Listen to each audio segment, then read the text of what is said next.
You're listening to the Curator Podcast. This is Season 2, Episode 2. An interview with Paul Wolinski from 65 Days of Static.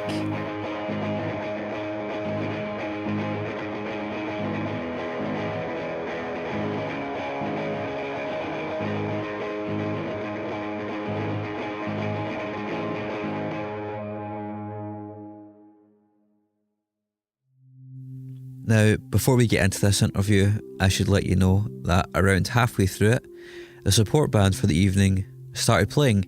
So when you hear loud music coming through, you know exactly why. Also, at some point, another person comes into the room and does the work because we were in a production office. So you might hear that too.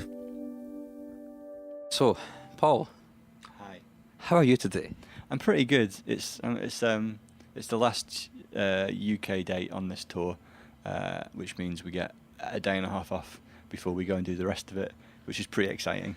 That's also it sounds a bit torturous. No. I mean, it's great. It's great. It's been like I think it's about 5 weeks now, and we've got a couple of weeks left.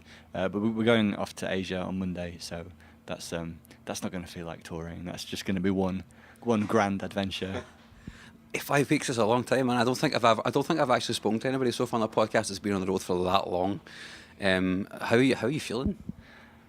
Pretty good considering. It's like we have a kind of weird level of success or lack of, in 65, and so we don't have the luxury of touring, just the major cities. You kind of got to go further afield, and because people aren't necessarily going to travel to the bigger venues, but it means that you travel more, and so you want to fill in any days off with gigs on the way, because you might need to go from the bottom of Portugal to up to Belgium or something. So it's like and you can't afford the days off, so you have to keep filling it, and you don't always get top priority because we're us. So but we've got a great agent, and she puts it together slowly and carefully, and we're good for it. Like we've done longer tours than this before.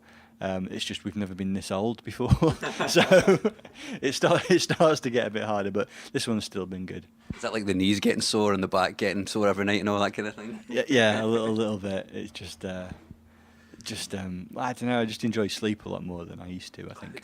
Who doesn't love sleep? Yeah, it's possibly the best thing.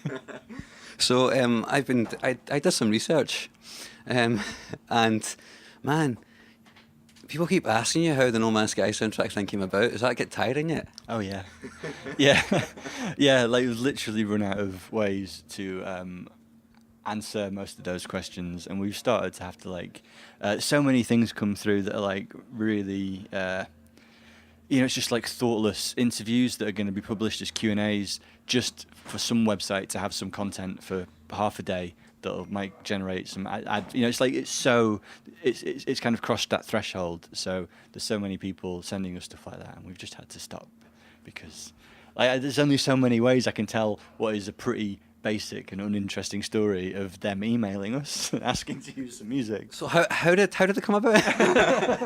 No, if people want to know that, they can fucking Google it. If they don't know it already, then whatever. Yeah. But I did have one question, which became more pertinent to me as I read more interviews, and it's like, you guys have been approached by a lot of games magazines, which doesn't happen to bands. Obviously, you've done a game soundtrack. Has the vibe been different since you released the record in terms of people that want your attention? It's been hard to say, really. There was a huge amount of interest from the games world, which was cool, and we don't have much of a frame of reference for that. We're not huge gamers. We've been paying attention more because of doing this soundtrack, and it's a really interesting world. But it was, I don't know. It was the only sort of the tangible thing that we've been able to experience is this tour so far, and there's definitely been people from new people here, people into the computer game stuff. But to be honest, that's not been it's not been what's been getting the biggest reaction. The Wild Light stuff that we played, the album that we made 3 years ago.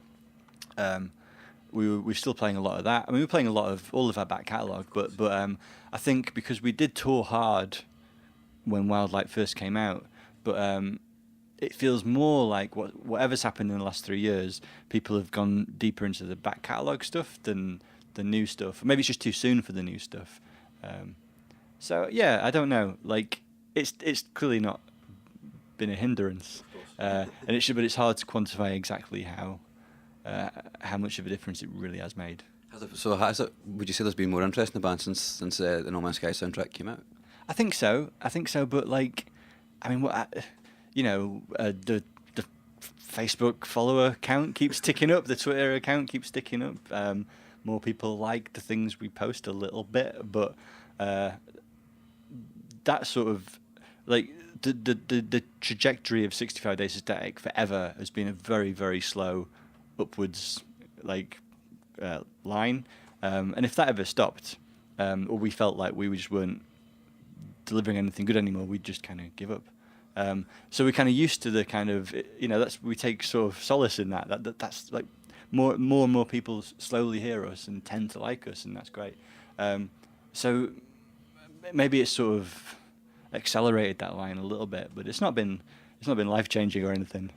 So let's talk a little bit about the soundtrack, because I had it on work today and I had it on the way here as well, and it's just, I'm not a gamer myself, so it's cool to see bands like move into that. Like I interviewed Health as well, and they spoke a little bit about the Max Payne 3 soundtrack. But from what I gather and the things that I've read already, and we'll probably go over them again in a minute. But the way you composed this record seemed to be completely different from the way they did, which is obvious. That's obvious. Bands compose music differently all the time, but this was very much album first. Is that right? Yeah, sort of, kind of. Yeah, but that wasn't just because that's what we knew how to do. It was. It was a deliberate choice on our part because there was some deadlines, some really tight deadlines, and it was a new thing for us having to work to other people's deadlines, and we definitely wanted to make a soundtrack that would stand up in its own right for people who didn't care about the game, even though it was a game soundtrack. That was like our number one goal. Because they wanted it to be a 65 Days of Static album, and we didn't want to just let our, the 15 years we've been doing this be sort of subsumed by the computer game. We still wanted it to keep our identity distinct from it. So we're like, right, okay, we're going to do that, and we'll write the album first because we need this sort of raw material anyway. So we did do that first, but while we were writing the songs, the way that we normally write them write a record, it seems to be that we generate loads and loads of material, and most of it gets thrown away, and a lot of that is because it's rubbish. But then there's still plenty of stuff that gets thrown away because it just doesn't fit. A song might start as a piano ballad and end up being all electronics, or a guitar wall of noise might end up being a piano thing. Like all of these things go in all different directions, and we sort of used to jettison what we didn't use as a kind of house cleaning sort of like clear the slate kind of thing. Yeah, it just seemed like the sensible way to do it. So what we did with the No Man's Sky stuff is we'd still weed out all of the rubbish, but then we'd collect all of the like alternative ways the songs could have gone that ended up not being the album songs, and kind of started building these libraries of sounds or melodies or phrases or different chord progressions that might have once existed in a song but got removed, like things like that, and just tried to, like in vague like collections of hard drives, just kind of try and keep on top of all of this stuff. So then we did the record, and when it came to doing the in-game soundtrack stuff, it was there was much more to play with than just sort of the stems of the songs, which would have been a fancy. It would have been like you could have made a fancy remix engine in the game, but it wouldn't have been able to do the sort of things that we were then able to do because we had all of this stuff. So like it's almost like if by using the alternate takes, you've kind of got echoes of the stuff which again made onto the album, kind of peppered throughout the game. Is that fair to say? Yeah, that's exactly it, and that was quite nice because like we've learned to sort of not be too precious about the things that get left behind, because that can be really dangerous. If you keep coming back to these same old ideas that you really want to fit into a song, and sometimes there's reasons why they never fit or they've never worked, and it's healthier to just kind of push forward. So it was like a reward. It was like, I really like playing that on piano, and even though it's no longer doesn't exist on the record, there's still a place for it, tucked away in some soundscape or whatever. So working to a deadline, it must have been. I mean, did that push the creative sort of path in a specific way, because you knew you had something coming up, so you kind of had to like go into the office and produce some work? Yeah, a little bit, and that's kind of. It was the cause of some anxiety, I guess, because it's only a few shades away from, just like composing for hire, and that's totally the wrong way to approach music. But because this particular project was, like, they clearly had a vision, and it clearly included a sound that was sort of ours. It was, it didn't feel like we were, selling our souls or anything. It was just the reality of the situation. And studio time is always expensive, so there's always a deadline. Even if we don't have, even if it's just us, and if it turned out not good enough, we wouldn't release it. But when you get into the studio, there's always still the 2 weeks or whatever that you have there, because you're burning money just being in that place. Yeah. So we're used to that kind of. The work ethic that comes with that sort of pressure. But the other thing, I think, was the how to put it, they wanted a 65 Days of Static album, but they clearly wanted a specific kind of 65 Days of Static album that probably wasn't what we would have written. Oh wow, that's all we have time for, I'm afraid. So that's fine. Okay.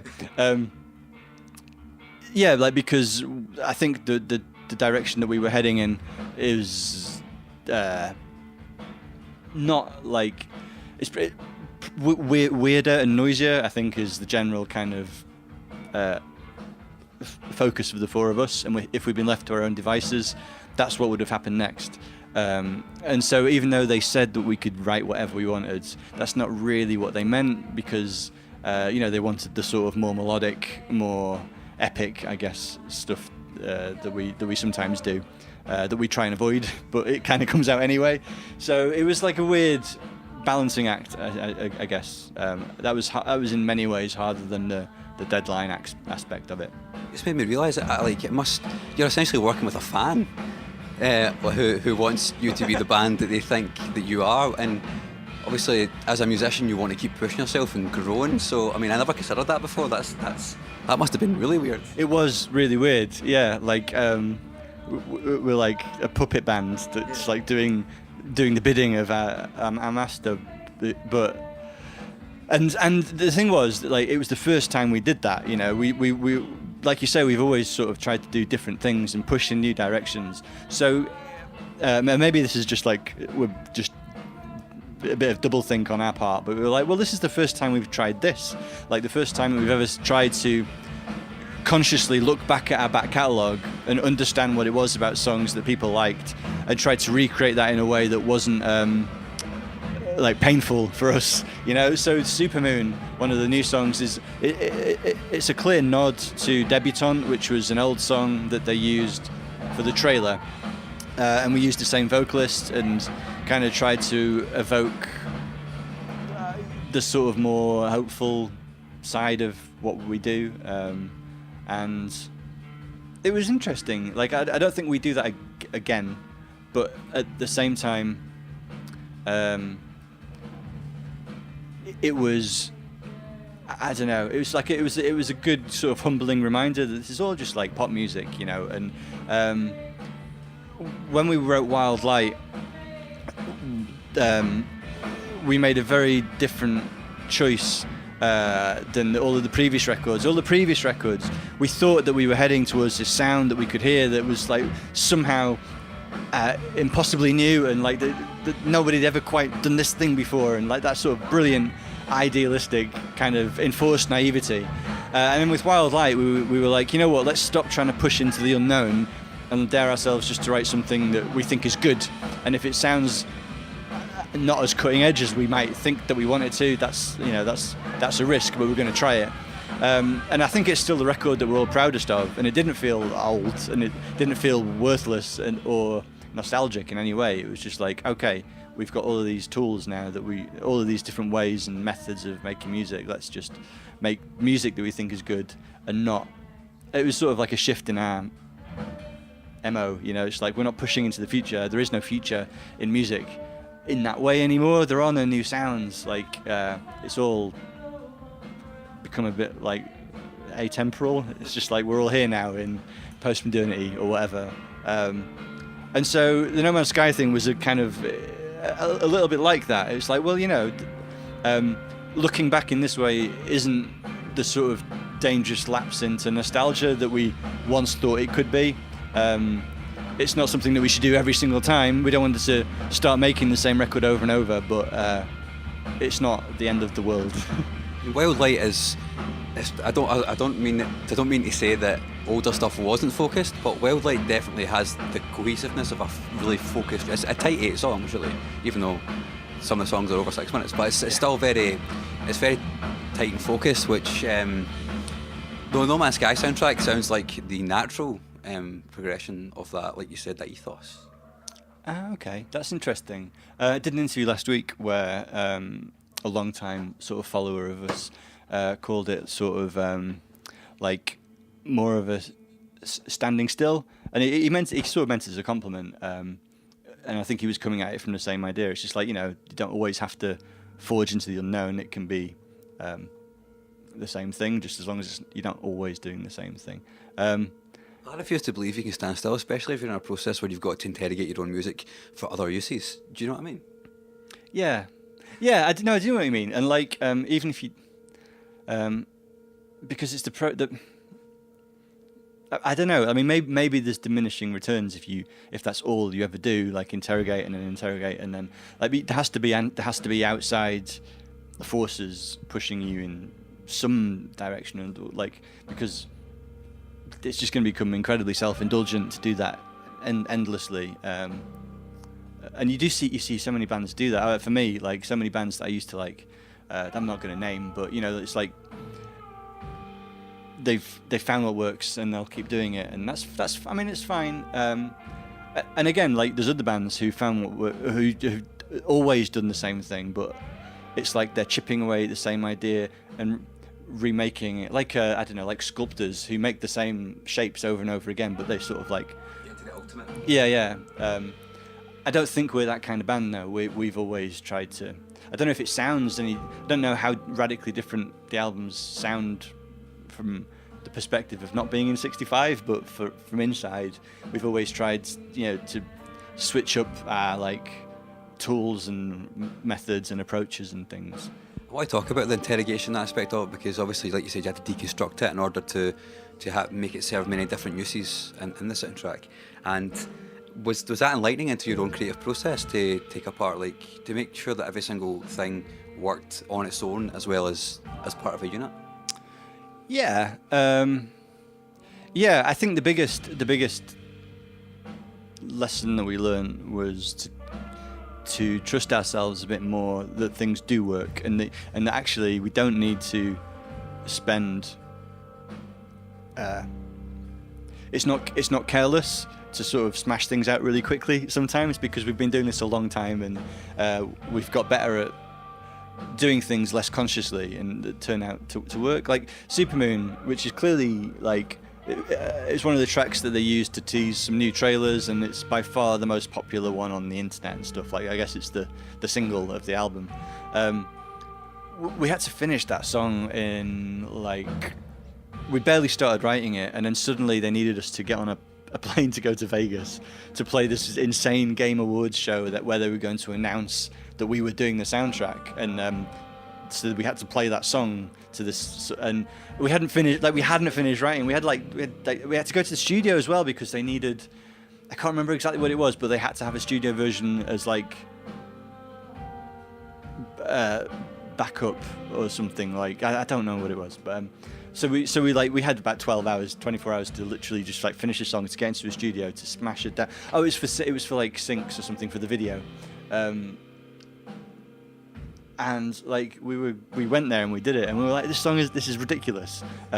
Like we need to like spend 6 more months with this piece of music to iron out all of the problems, to tighten it up, to work out what, and we just never had that time. But then we didn't think we liked it at all. In fact, we kind of hated it. But then we just sort of sat with we sort of put it aside because we had all of the other songs to write and the deadlines and stuff, and then finally came back to it, and we're like, right, let's finish this. And we're like, oh no, it's finished. It's like, yeah, we did it. It's actually quite good, isn't it? It's fine. So yeah, it was the sort of, it was more the kind of not having time to interrogate ourselves as much as we normally would that was probably like made us realise that we got this. Yeah. Has Superman changed now that you play it live? Sorry, what? Has Superman changed? Have you guys changed it in any way since you've started playing it live? I mean, it does happen naturally, but I mean, you know, we've switched around some of the way we play some of the electronic elements. This was a big difference about this game, the game soundtrack, is that the deadlines were so tight that we didn't have the time to consider the live aspect of it as much as we normally would do.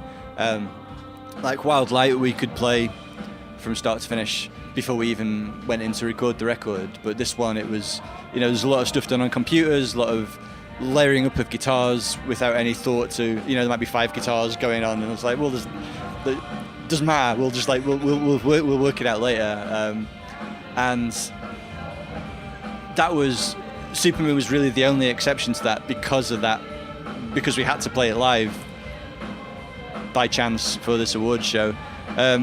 So that's not changed very much. We did some, like the electronic thing for us is always complicated because the live show we prioritize different things. So we try not to use backing tracks, but also I think there's a lot.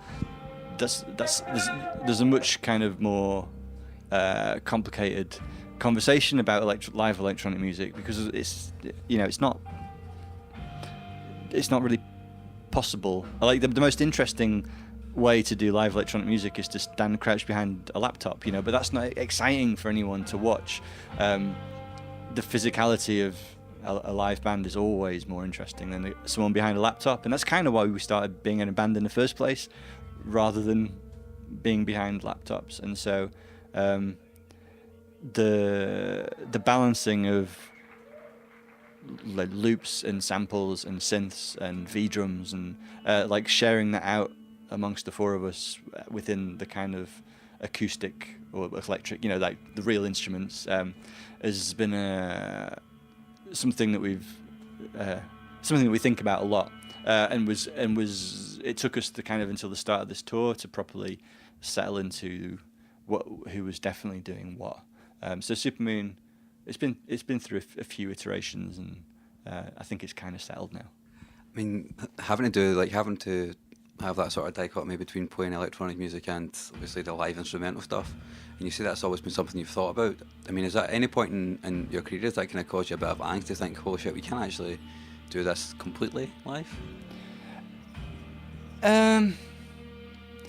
Like in the early days, like when we were just starting out, it would always sort of upset us to read reviews that accuses us of using backing tracks and stuff, because we tried so hard to make it more interesting than that, but it doesn't keep us awake at night now. And like there's songs like, for example, let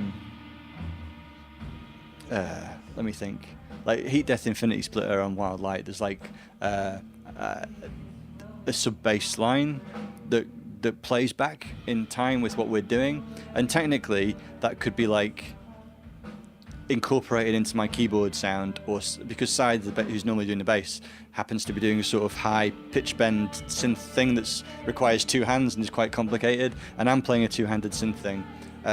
So like all of the other electronics are live, and probably nobody would. No, that's not right. Like nobody could tell that was a backing track. You know, like it's doing the exact same thing that I'm playing live, but it's just like an octave lower, and if it wasn't there, nobody would notice, but it wouldn't sound quite as good. but having that sort of specific sub-bass frequencies really sort of, hits people in the chest. And so we're like, well, who cares? Like, nobody knows. We're not ashamed of having a thing that's playing back along with us playing live because it sounds better. You still wrote the fucking music, so... Absolutely, yeah. It's like, I have to say, like, if you went to see Daft Punk, I never saw that show, with the giant pyramid and stuff, I never saw it. But, like, if it turned out that they just pressed play on a DAT tape or something and the whole thing was an act, like, who cares? Like, because they're putting on this most incredible show and making people dance and so on. And you can't ever make literally live electronic music unless you're, digitally synthesizing sine waves at source. There's always going to be a layer of, well, compromise isn't even the right word. It's just decisions that you have to make to decide what it is that you're trying to present. And for us, it's more about the experience of someone in the audience, like having that noise coming at them, rather than us feeling smug that we're able to manifest this like electronica without any pre-recorded anything, But it depends on the song, and we just sort of take it as it goes. So it's okay. It's okay to do that. Yeah. People need to realise that. Yeah. It's fine. This is not a big problem. I just enjoy the show. Before we get finished with the No Man's Sky thing, I've got one more question I'd wanted to ask, and you've kind of covered it a little bit, and I think we could probably glean the answer from this past conversation. But was there ever a fear that you might be getting involved in like making music by committee? Sorry, making music by committee? By committee? No, not really, because the very first conversation that we had.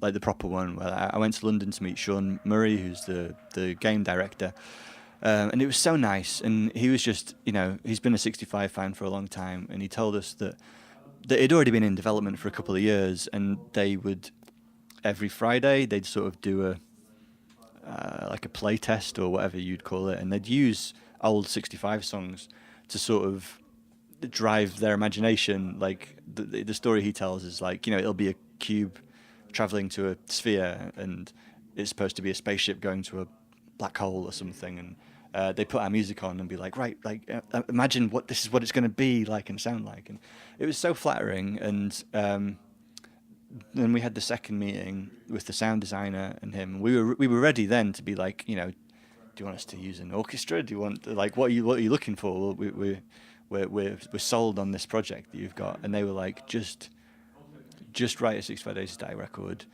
You don't want us meddling. We'll leave you to it.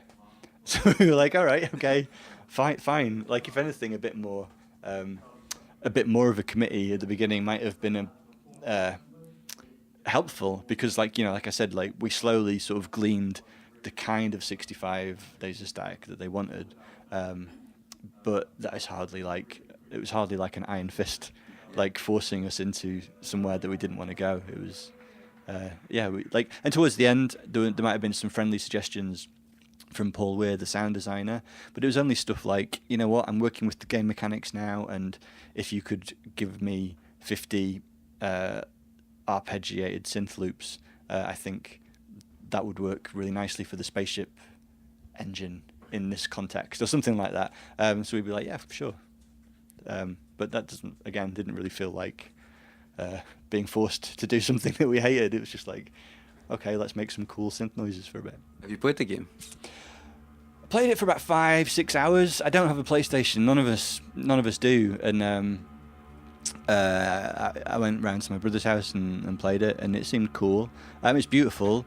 It sounded kind of nice. It sounded kind of nice. Yeah. But it made me like realize the pressures that the sound designer must have been under, because we didn't have to take responsibility for anything working, on a technical level. We just we were involved in the logic of the generative music and things, and that was really exciting. But ultimately, we just passed loads of audio to them and washed our hands. That was it. And so I think it made me realize how much of our music kind of sounds like spaceships that he had to sort of weed out, you know, because you don't want the music to sound like spaceships, because there's all these spaceships flying around and mining lasers being like, it's a very noisy game, but I think he's done an incredible job kind of making it all, like, our soundtrack is just a subset of the whole sound design, and it's really nice.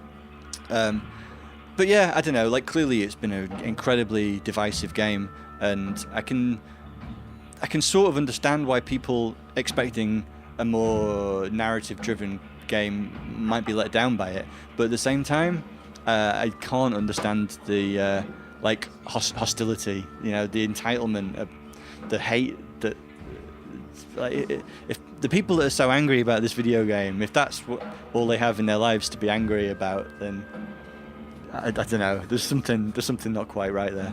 The people on the internet doing things that people on the internet do. Yeah. So one thing, I guess, struck me when you were saying that. So that means you've heard your own music played in weird ways that you never imagined it would be played in. Yeah, and that must be odd. It's odd, and that, you know, that's the most rewarding thing about the whole process is, like, again, as I just said, the sound design is incredible, and not to take anything away from it, but the feeling of doing this generative music stuff and then suddenly, like, being thrust into a field where there's so much unexplored potential, which is so unlike the music industry normally. You know, it's just the same old failing music industry out here, but over there's like it's given us so many ideas, and what's actually going on with the generative soundscape, to me, doesn't feel that complicated at all. Like, I couldn't write the code, but conceptually it's not that complicated, and we've got loads of ideas where you could develop that in really interesting ways compositionally, and I guess that's just not been done yet, so we'd really like to push forward and do more of that, and it's just about finding the people that can, I don't know, actually do the typing.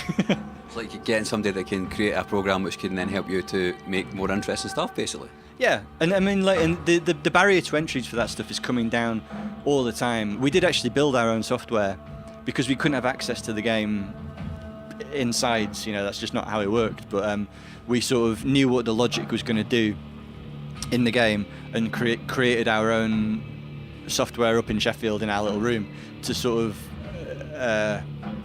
what's the audio word for visualize? Audio. To like hear, like, so we could hear what it was probably going to sound like, because otherwise we would have had no way. We'd be like writing blind, because writing deaf, because, well, you know, what we were actually generating for the game, aside from the album, was literally just stacks and stacks of audio files. You know, recording Joe doing an E minor drone 50 different ways and putting that in a folder called drones, and, you know, I mean, it's like, it was weird. So we couldn't hear it all coming together unless we built that sort of system ourselves. So yeah, I think all of that is going to get taken forward into whatever we do next, even if it's like just another regular album. There's really interesting things to, when you hear your own music coming back at you in ways that you've sort of curated but don't necessarily anticipate. It's interesting. Are you okay to keep going for a little bit longer? Because I've got another couple of questions I want to actually get into what the podcast is about. We can get carried away a little bit, but this is the whole podcast is kind of about creativity. We've spoken a lot about that. I've spoken a hell of a lot about that, actually. But it's also about origin stories, Paul. About what? Origin stories, Paul. So, what is your origin story? When did you start becoming a musician? What was the drive to do that? That's a tough question. I think I've always wanted to be one. Like, not a wrong answer, obviously. Yeah, I got really lucky with my parents. They big music fans. I never got played nursery rhymes or anything. I think I've been a New Order fan since I could walk, you know, and had cassette tapes of Substance and stuff just on repeat the entire time. That was like my childhood, really, and they had a great vinyl collection. So I was very lucky in those early years, and had piano lessons as a kid, and then a little Yamaha keyboard or something. And I think New Order were clearly just like it's just a big driving force. And so I was making little electronic music, and then borrowing the drum machines from school, and learning how to use them. And I think it's just what I always wanted to do. And then finally got to university after all of that, and because that's where you go to start bands, right? So did that basically. So where did the desire to be in a big bombastic rock band come from? Because I mean, The Fall of Math is a pretty big rock record. Yeah, well, like around the time that we were starting, we were listening to we weren't listening to much guitar music, but there was really interesting stuff going on. People like Kid 606 and Square Push and Aphex Twin, and I was big Orbital fan. Like that was that's where I kind of tended to be. But like I was saying, it's like I didn't just want to be like stuck behind a laptop. And around this time, At the Drive-In and Trailer Dead were a sort of, for us at that time, like a new breed of guitar bands. It was like a world away from all that, the new metal nonsense, and the energy and the kind of life that they brought to their shows was really exciting. But we were listening to like electronic music as well, and it didn't seem like in any way weird to not have a singer and to have electronics and guitars at the same time. But no one seemed to be making that kind of thing, so that was it. It was just like, well, okay, I've got a sampler, Joe's got a guitar. Yeah, and like we didn't have a drummer for quite a long time. We were like a three-piece of a guitar, a bass guitar, and electronics, you know. So in our, like we get this a lot. Like clearly, the outside perception is different from ours. Like because for us, we started as an electronica noise thing, and then we got a drummer, and we sort of that kind of opened us up to the live show, and that was so exciting for us that I guess that framed how the first record sounded. So it was never that we started as like a rock band. We were kind of like, all right, we've got all of these things, but haven't quite worked out what to do with them. And and then Rob joined the drummer, and then that the first sort of batch of songs became The Fall of Math. I remember when I first heard Retreat, and that just blew my mind. I'd never heard anything like it at the time. It was just one of those things. It was like, holy shit, what is this? I'd never heard the electronica and you know, rock like shoved together like that, and I was like, fuck man, like that's really fucking cool. But you guys have obviously grown to be so much more than Fall of Math like is. You can hear it all over the place now, you know. Oh, thanks. Well, yeah, that's the other thing. Like we from the very beginning, we like you don't want to be one of those bands that's always trying to recreate the energy of your first record, because you can't. Because you know, we were like early to mid 20s like when we made that record, and it is a very energetic record,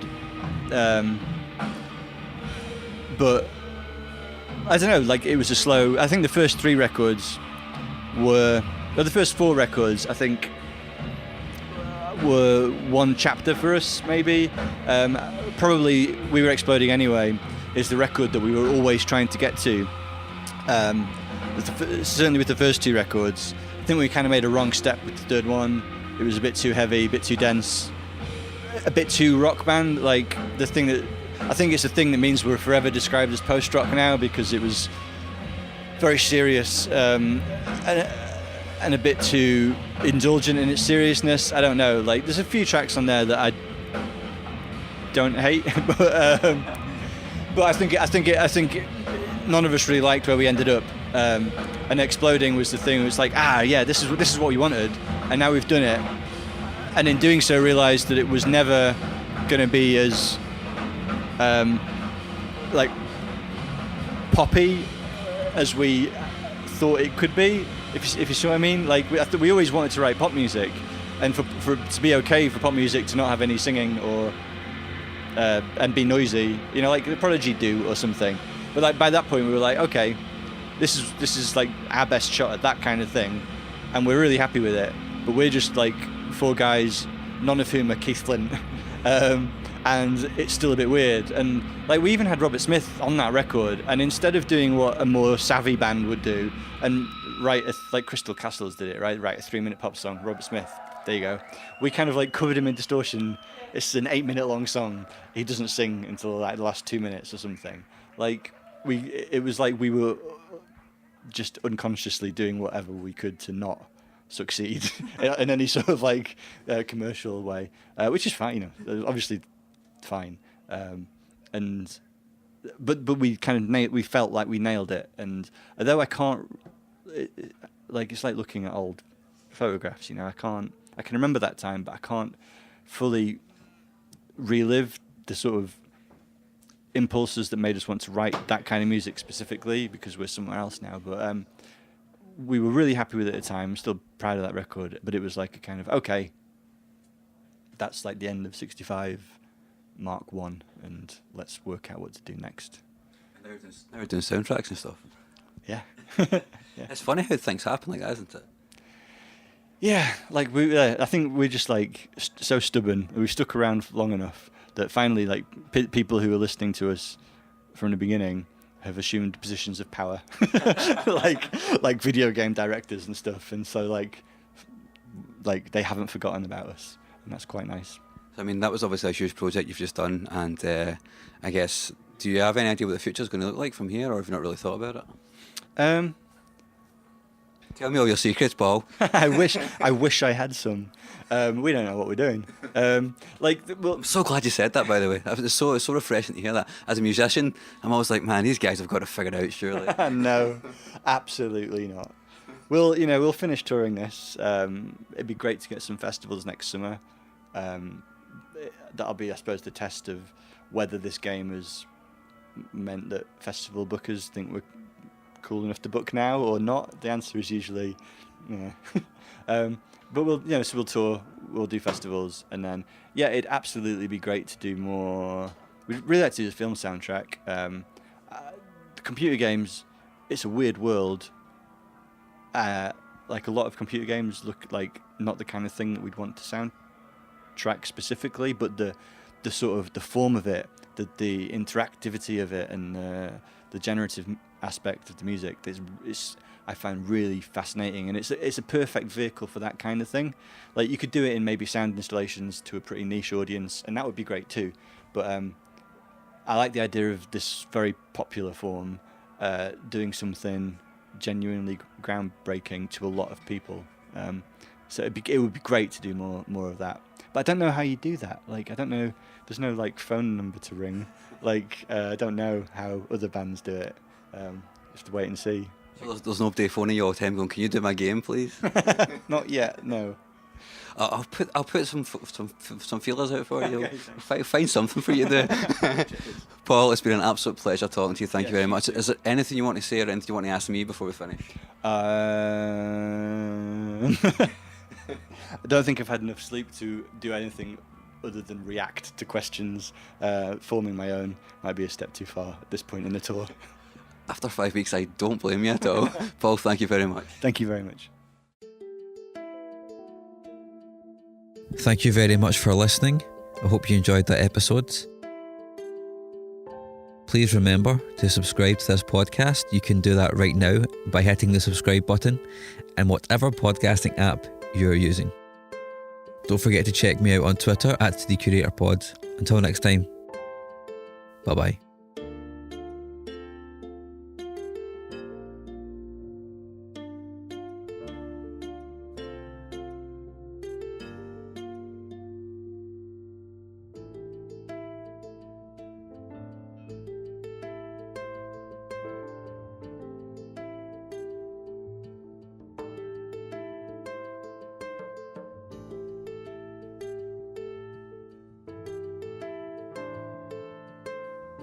This episode was created, edited and produced by Mark Fraser.